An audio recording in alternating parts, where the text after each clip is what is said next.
점점 추워지고 있죠, 요즘에. 아침, 저녁으로 많이 추워. 어제, 오늘은 좀 따뜻하더라고.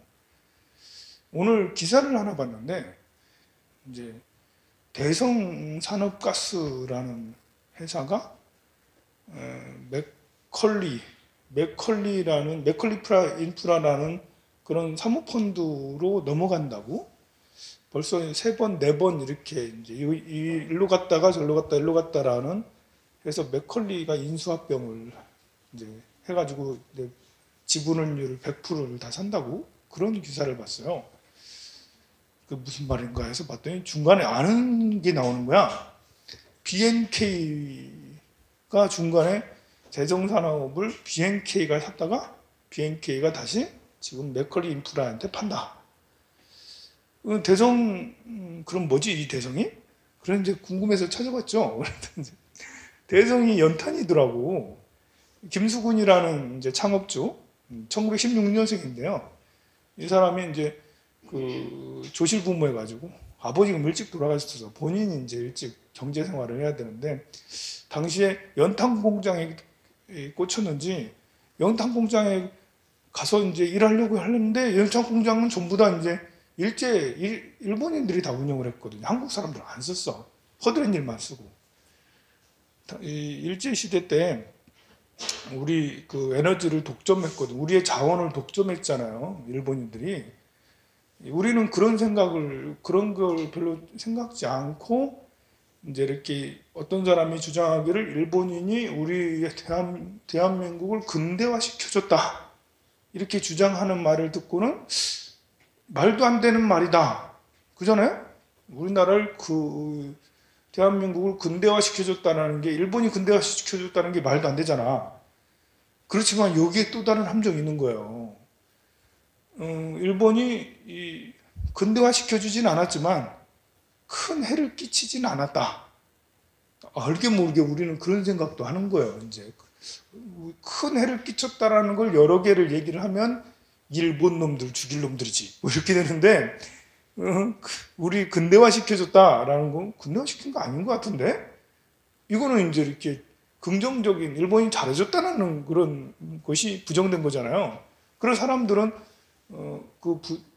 그런 것이 좀 덜 생각을 해. 근데 사실 그때 당시 어떤 짓을 일본인들이 했나를 보면 화가 나는 거죠. 오히려 더 화가 날 수도 있죠. 우리나라 자원이 적지가 않잖아요. 특히 북한에는 엄청나게 많잖아요. 그래서 일제는 이제 그 부선 총독부를 이제 만들면서 우리 대한민국을 이제 관리를 하려고 조선 총독부를 만들고 10년대, 20년대는 자원 조사를 해요. 전국의 지질 조사를 하는 거야. 우리가 자원이 얼마나 묻혀 있나를 하는데 석탄, 무연탄이 엄청나게 많이 묻혀 있잖아요. 저 북쪽에. 또 질이 굉장히 좋은 거예요. 또 당시에 평양에서 나왔던 이 무연탄은 그야말로 세계 최고로 좋은 무연탄들인 거예요. 그걸 가지고 이제 일본인들이 이제 연탄 공장을 만들었거든요. 처음에는 뭐 자갈탄 이런 거 했겠죠. 그래서 명탄을 만들었어. 당시에 연탄 만드는 걸 보면 정말 웃겨요. 연탄 틀 있잖아요. 거기다 무연탄을 쭉 넣고 나무 망치로 때려. 나무 망치로 한 사람 몇 번을 때려가지고 다진 다음에 틀을 빼고 완성품이야. 이게 하나 만드는데 한 10분은 걸리겠더라 보니까 하나 만드는데 얼마나 인력이 많이 들어가 있어. 그런데 그거를 일본인들만 그거 쓰는 거예요. 조선인들한테는 그런 연탄 가질 않아. 그러니 우리 조선인들은 대한민국은 뭐 하겠어요? 방 따서야 되잖아. 밥도 해 먹어야 되잖아. 그 나무를 전국의 나무가 다 사라져. 나무를 가지고 인구는 점점 늘어나고 나무는 이제 한계가 있고 해가지고 나무가 다 사라지게 되는데 해방까지도 이 에너지 사업을 놓질 않아요. 해방 이후에 우리나라에 최초로 연탄 공장이 대구에 들어서는데 1947년에 들었어요. 2년이 지나서 이렇게 들었어요. 그 사이 뭐 했겠어요? 연탄이 없었어 그때. 최초로 세웠는데 역시 이렇게 가내수공업으로 하니까 이제 늘지가 않아 이게. 그렇게 해서 최초로 연탄 공장을 하고 점점 이제 그 성장을 하고 그러다가 서울로 이제 서울에 있는 연탄 공장 그것을 인수해서 이제 마장동에 있는 연탄 공장을 인수해서 서울로도 진출하고, 그래서 연탄으로 이제 성공한 회사더라고요.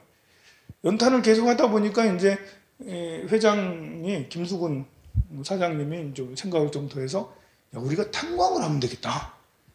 이게 이제 경영자의 마인드거든요. 점점 확장하려고 하는 이런 탄광을 해야겠다 해서 이제 문경 탄광도 사고 강원도 탄광도 사가지고 탄광 작업을 해야 되는데, 그때 그 탄광 작업을 하면 제일 많이 들어가는 게 뭐냐면 나무가 많이 들어가요. 굴을 뚫었으니까 지들을 막 엄청 심어야 되잖아. 근데 정부에서는 나무 베지 말라고 했는데, 그럼 나무는 어떻게 하지? 그래서 이제 이 대성에서는 임야를 사는 거야. 임야를 사가지고 나무를 베고 거기다 나무를 묘목을 새로 심고, 그래서 이제 오래된 나무 베고 심고 해서 그 이후로 이제 이렇게 나무가 더 울창해졌다고 오히려 이제 그렇게 얘기는 하는지 정말인지 모르겠어요. 그런데 그때 땅을 얼마나 많이 샀는지 전국 땅의 600분의 1을 샀대. 임야의 600분의 1. 전국 임야의 600분의 1을 샀는데 엄청나게 많이. 야, 그게 이제 지금까지 남아있으면 굉장할 텐데.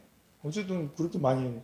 그러니까 이 무연탄, 석탄, 그 탄광하는데 정말 많이 나무가 들어가는 것 같아요. 그걸 다 나무로 쓰니까. 그렇게 해서 1960년대, 70년대는 정말 연탄의 시대였죠. 우리 어린 시절의 집처럼, 저는 10대 때 제가 아궁이에 불을 뗐거든요. 연탄을 뗀 게 아니라 불을 뗐습니다. 우리는 시골이니까 볏짚 나온 걸 가지고 이렇게 떼가지고 밥 해먹고, 제가 이렇게 밥을 엄청 잘했어요 그때. 내 요리 실력이 그때부터 그 가마솥 이렇게 밥을 제가 했거든요. 한 10살, 7, 8살 때부터 한 것 같아 밥을. 왜냐면 부모님 밭에 가서 일하고 노래 가서 일하시니까 제가 밥을 하고 그랬어요. 그래 70년대까지 정말 연탄이, 70년대 후반이 되면 전국에 한 80% 정도가 연탄이 되고 도시는 거의 90%가 이제 연탄을 쓰게 됐어요. 근데 연탄의 단점은 다들 알다시피 일단 일산화탄소잖아요. 우리 경제가 정말 60년대, 70년대 바닥이었거든요. 전 세계적인 바닥이었는데, 이 연탄 사는 것도 아무나 못 샀다라고 그래요. 나는 기억도 잘 안 나지만 연탄을 뭐 200장, 300장씩 쌓아놓는 집은 정말 부잣집이라고 그런가 봐. 부자니까 300장씩 싸겠지. 싸놓고 방뚜습게 하고 있겠죠. 보통은 이제 한 50장 겨우 해서 100장 해가지고 이제 그 밤잠 설쳐가면서 겨우 이렇게 갈고 이렇게 해가지고 썼다는데, 당시는 그걸로 밥도 하죠, 국도 끓이죠, 뭐 이렇게 다 하는 거예요. 이제 난방도 하고 요리도 다 하고 했던 만능이었다라고 그래요. 그걸 보니까. 그러다가 이제 자꾸 사람이 죽고 하는 이런 것들이 구두를 잘못 놓으니까 그런 거죠. 구두를 잘못 놓으니까 일산탄소 이렇게 오염돼서 많이 죽으니까 나중에는 이 도시가스가 이제 이렇게 대두되게 돼요. 특히 도시에 80년대 초, 70년대 후반 이제 강남 개발이 되면서 아파트가 막 이제 들어섰잖아요. 처음에는 낮은 아파트에는 연탄이 들어갔다고 그래요. 그러니까 2000년대 초반까지도 연탄 아파트가 있었다고 그래요. 지금도 있는지 모르겠어. 요새는 없지만 그때는 연탄 아파트 많지. 그죠, 그렇죠. 그러다가 이제 그 고층 아파트가 되면서 도시가스로 다 바뀌었다라고 그러죠. 연탄을 계속 해오던 이 대성산업에서는 도시가스가 유포가 되자 당시 국영으로 운영됐던 서울도시가스를 그 입찰을 통해서 그 큰 돈을 들여가지고 이제 사게 되죠. 그래서 제2의 이제 도약이 있는 거죠.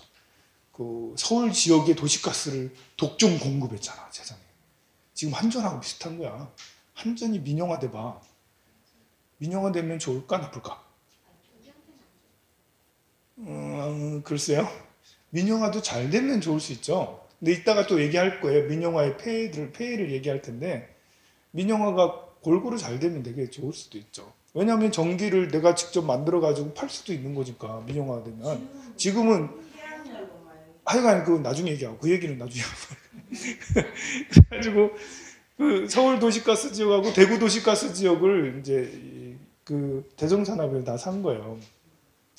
그 이후에 이제 이렇게 도시가스 사업뿐만 아니라 에너지 분야에 이제 전 세계화를 이제 하고 그런다고 하다가 많이 성장을 했죠, 기업이. 그러다가 이제 2001년도인가 이제 김수근 회장이 죽어요. 돌아가시게 되는 거야. 연세가 많으니까 90이 다 돼가니까 돌아가시는 거야. 아들들이 셋이 있었는데 셋이 싸워가지고 대구는 누가 가져가고 서울은 누가 가져가고 이렇게 했어요. 그 운영을 잘못했는지 2007년 8년 되면서부터는 경영이 이제 문어발식 경영이 되면서 이것도 하고 저것도 하고 하면서 2010년이 넘어가면서부터는 이제 거의 뭐 빚이 2조 5천억이었대. 빚이. 2조 5천억이면 기업에 비해서 빚이 너무 많은 거예요. 이제 이렇게 그 관리 감독 들어가게 되지, 결국은. 그래서 이제 땅도 팔고 뭣도 팔고 뭣도 팔고 했는데 결국은 대성산업가스까지 팔게 된 거야. 그거를 MBK에서 산 거야. MBK 지난주에 얘기했잖아. 저기 뭐야, 웅진 코웨이, 그렇지. 코웨이를 사가지고 다시 웅진에게 팔았어. 웅진에서 사가지고 웅진에 몇 년 만에 팔았는데 1조 원을 벌었다는 거죠. 그 몇 년 사이에 기업 가치가 슉 올라가서 웅진은 정말 땅을 치면서 코웨이를 다시 매각했다가 다시 샀고 1조 원이나 들여서 그때 돈 버는 게 MBK 사모펀드죠. 펀드에는 사모펀드가 있고요, 공모펀드가 있어요. 공모펀드는 우리 펀드를 모아요. 그러면 수만 명이 모일 수도 있고 수천 명이 모일 수도 있어. 거기는 1억을 하는 사람들이 있고 100원을 하는 사람들도 있어요. 그러니까 여러 사람들이 자기가 내고 싶은 만큼 공모를 해가지고 펀드를, 자금을 조성을 해. 그러면 그 평등해요, 권리들이. 근데 사모펀드는 뭐냐면 50명 미만이에요. 49인 이하인 거야. 그래서 아는 사람들끼리 이렇게 해가지고 공모펀드는 한 종목의 10% 이상을 투자를 못하게 돼 있어요. 그래서 공모펀드로는 뭘 하기에는 이제 한계가 있는 거야.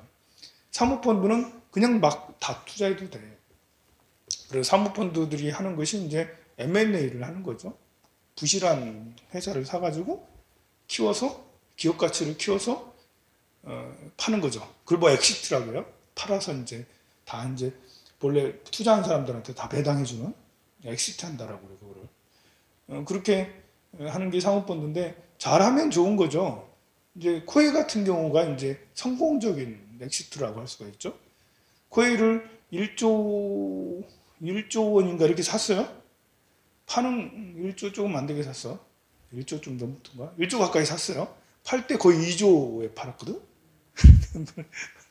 몇 년 만에 2조에 팔았어. 한 7, 8년 만에 2조에 팔았어. 1조 원 순수익이잖아요. 이런 식으로 해서 MBK에 이렇게 투자했던 사모펀드 사람들이 그 배당을 많이 챙길 수가 있는 거죠. 그 MBK가 여러 가지 많은 것을 했는데 내가 뭐 그거 알겠어요, 뭐 했는지. 근데 이번에 기사 보니까 대성산업가스를 MBK가 샀다는 거 아니야. 그래가지고 그것도 한 1조 8천억에 사가지고 이번에 이제 맥커리에게 파는데, 맥커리 인프라에 파는데 2조 5천억에 판다는 거 아니야. 3년 4년 사이에 3년 사이에 7천억 이익이 된 거야. 7천억. 4년 사이에 7천억 이익이야. 와, 이제 그 사이에 주식이 많이 올랐으니까.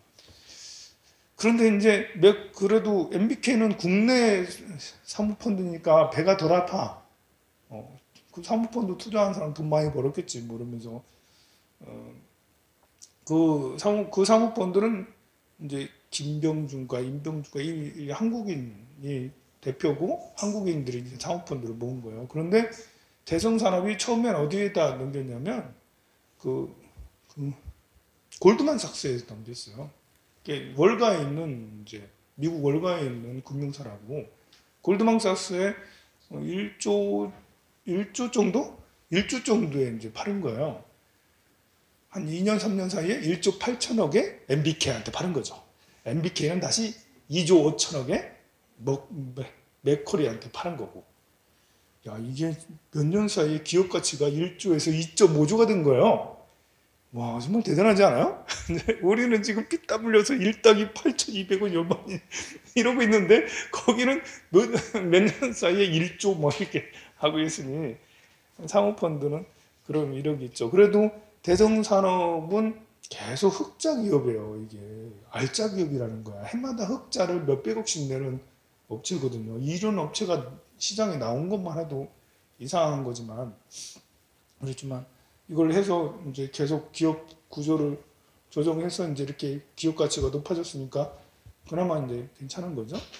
근데 이제 여기에서 또 중요한 뭘 캐다 보면 넝쿨이 나와 이제 여기에서 맥커리가 나왔잖아요. 맥커리를 캐면 이게 끝없이 들어가는 이런 게 있어요. 세상 이런 우리가 이제 지난주에 그 론스타 얘기를 해줘서 여러분들이 뭐 그게 있어? 이러면서 오씨 뭐 열불이 나고 그러지 않았어요? 론스타만큼 폭탄이 또 맥커리예요. 론스타만큼 론스타는 그래도 우리나라를 교육을 시켜줬어. 론스타가 그렇게 하고 나서 이제 5조 목질을 하고 가면서 우리나라 사람들이 이제 사모펀드가 뭔지 알게 된 거예요. 펀드 개념이 이제 있었던 거예요.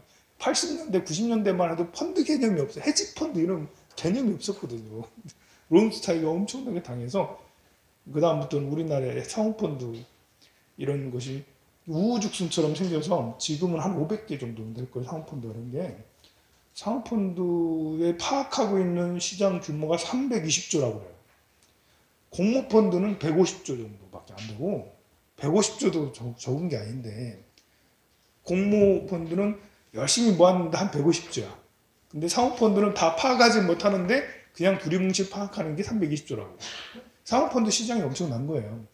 그 중에 이제 이 MBK가 가장 이제 오래됐고 큰 공모예요. MBK가 지금 5번째 공모를 하고 있다라고 그래요. 혹시 생각 있는 사람은 MBK 그런데 그것도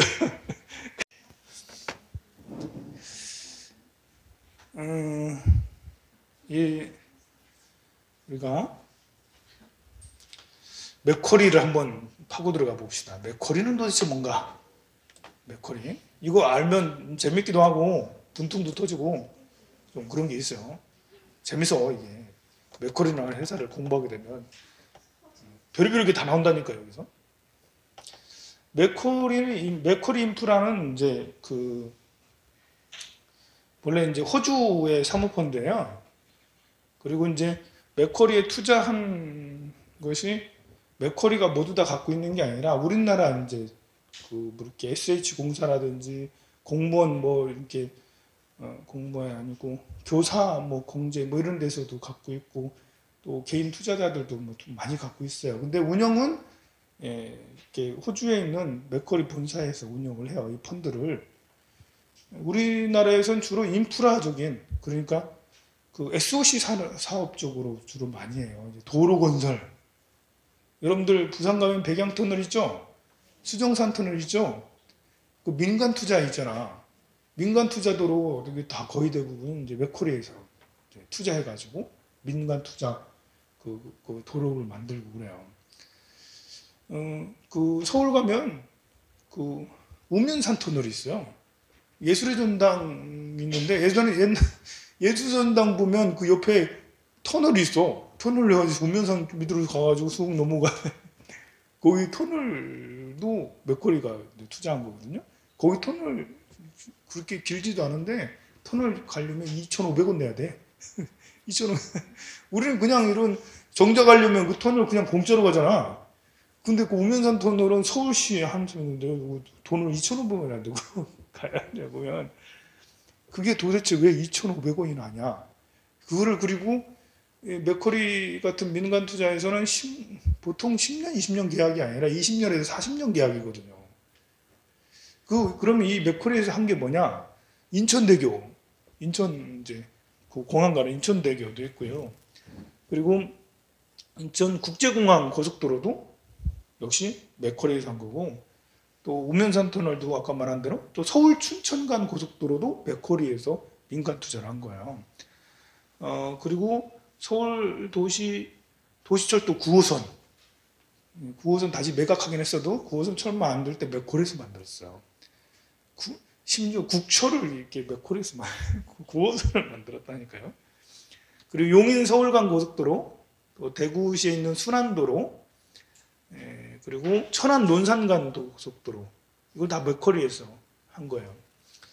근데 이런 것들을 하면서 이게 이제 이런 걸 할 수는 있어요. 아까 이제 민영화 얘기가 잠깐 나왔잖아요. 고속도로 건설을 민간 투자를 받아서 해. 일종의 민영화라고 할 수도 있겠죠. 완전한 민영화는 아니지만. 근데 이거를 이제 계약을 받으면서 투자를 받으면서 투자의 계약 조건이 너무 어처구니 없는 거예요. 투자의 계약 조건이 어떻게 되냐면 투자를 받아요.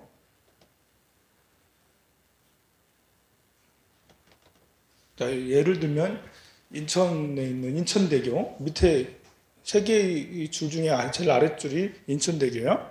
이거를 맥쿼리에서 투자를 받았어.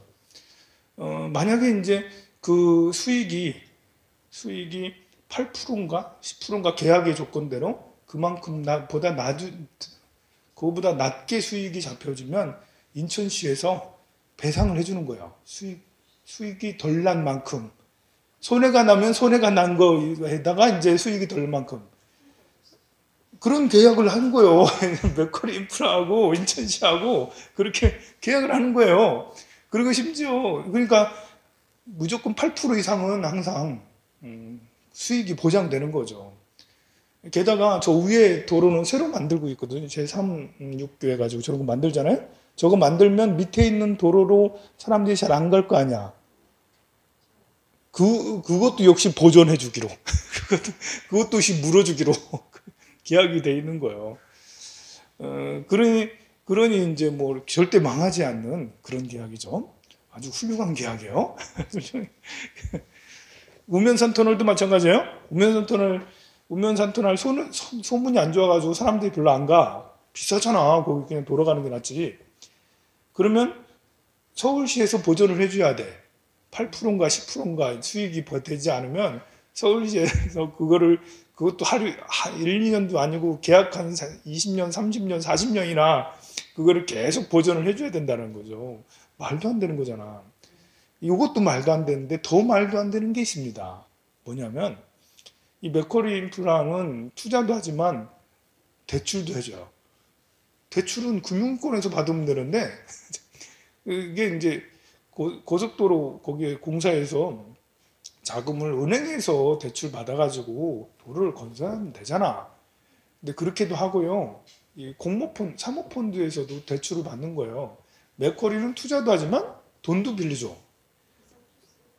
예, 이자가 엄청 셉니다. 이자 20%라면 되겠어요? 이자가 20% 받습니다. 네. 1,000억 빌려주고 20% 받으면 200억이죠, 1년에? 1년에 200억, 30년씩 200억 주고. 네, 정말 이해할 수 없는. 그거를 이제 한두 군데 한 게 아니에요. 이거 보여줄게요.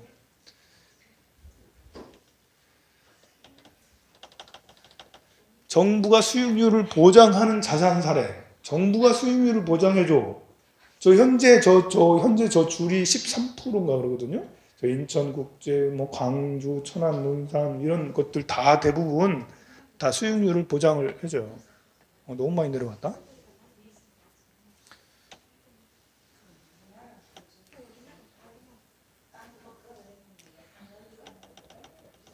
자, 예를 보면 뭐 수정터널이든 백양상이든 많게는 25%, 뭐 30%까지 보장을 해줘요. 30%까지 보장을 해주고 대출도 해주죠. 자꾸 이렇게 되네.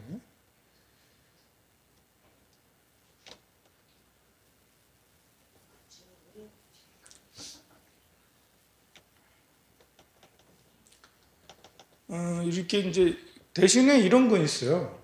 뭐냐면 맥쿼리에서 대출을 해주는데 후순위로 이제 이자를 받는 거예요. 그러니까 이 사업이 파산되면 다 이제 은행에서 어디서 다 가지고 난 다음에 자기가 제일 나중에 받겠다라는 후순위 대출이에요. 그러니까 위험한 대출이지 사실은 후순위니까. 그래서 고이자율로 받는 거예요. 근데 세상에 도로공사가 망하는 거 봤어요? 도로공사가 망하는 일이 없어요. 심지어 수익까지 보장을 해준다잖아. 절대 망하지 않는데 무슨 후순위 대출했다고 20% 이자율을 20% 해주고 이자율 제일 적은 게 15% 10%예요.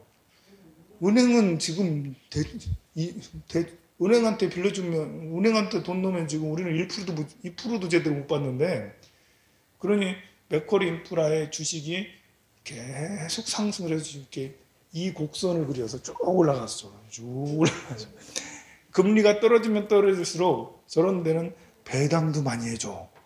저기는 작년 배당 6.7% 해줬다라는 거야. 수익의 6.7%를 주주들한테 배당을 해줬대. 해마다 그렇게 배당 잔치를 열어. 그러니 돈 많이 버니까. 근데 이게 또 불합리한 게 뭐냐면요. 이제 저렇게 되면 수익을 엄청 많이 받잖아요. 한 1년에 몇천억씩 이제 돈을 벌어요. 배당도 하니까 이제 그 배당에 국내 우리 사람들이 투자한 게 거의 대부분인데, 이 운영 수수료를 맥콜에서 많이 가져가는 거예요. 한 20-30%를 운영 수수료를 가져가. 그러니까 1,000억 벌면 그 3,000억 정도는, 300억 정도는 그 호주로 가는 거지.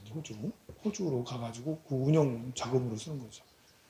지금 여기에 있는 민간 투자 고속도로 대부분은 이명박 대통령 때 많이 계약을 한 거예요. 여기에 이명박이 왜 나오지? 그래서 이명박이 나와요. 이명박이. 좀 신기하죠, 이제. 그 우면산 터널 이런 거는 서울시 시작할 때 뭐 이렇게 계약하고, 또 이명박 정권 할 때 하여간에 거의 대부분 민간 투자가 저렇게 돼서 얼토당토하지 않게 해요. 인천 그 고속도로는 통행료가 6,200원인가 그래요. 엄청 비싸잖아. 평상 다른 고속도로에 비해서 2배, 3배 비싼 거 아니에요? 아니지, 한 3배는 비싸겠다, 정말. 그래가지고 민원이 하도 많으니까 이제 조정을 했어. 조정을 해가지고, 이제 계약 조건을 바꿨거든요. 그래서 5,500원으로 내렸어요. 그런데 그 계약 조건은 나중에 알고 보면 뭐가 있냐면, 거기에 이제 이렇게 아까 이제 고이자율로 대출해 주는 게 있잖아요. 전에는 한 1,000억 정도 대출을 해줬는데, 이제 이 새로 계약을 하면서 5,500원 깎으면서 2,000억 대출을 한 거예요. 그러면 이자로 하면 더 많이 나오네. 그런 식으로 이제 재계약을 해도 절대 손해보지 않는 재계약을 하는 이런 맥쿼리라고 할 수가 있어요. 정말 이런 걸 보면 전에 이제 이런 계약을 어떻게 왜 해주는지는 잘 모르겠지만 열불나고 열통이 터질 수밖에 없는 이런 계약 조건이에요. 인천공항이 이제 민영화한다 이런 말 들었었죠. 지금은 그런 말 없어졌잖아. 인천공항을 민영화하면 누가 계약을 하겠나? 맥쿼리 가겠죠. 맥쿼리 가겠죠. 인천공항 민영화는 누가 주장했죠? 그것도 이명박 때 한 것 같죠, 그죠? 모든 게 그림이 이제 그려지죠. 이렇게 그려집니다, 이게. 참, 그래요.